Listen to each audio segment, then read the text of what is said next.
तू मेरा है जुनून, तू मेरी है दुआ, तू इश्क मेरा, तू इश्क मेरा, तू इश्क मेरा। एक्चुअली मैंने सोचा तुम्हें सरप्राइज दे दूं, पर I think I am lost.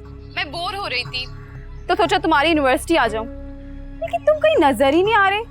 कहाँ हो? अरे तुम्हारी वो दोस्त नजर नहीं आ रही, हमर से भी तो मिलवाओ उसे। क्या नाम है उसका? हाँ, ईमान।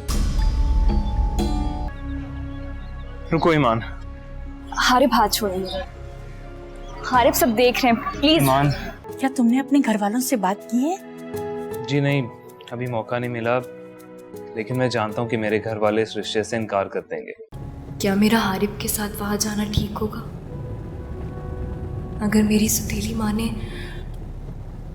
अगर मेरी मॉडलिंग का कोई जिक्र कर दिया तो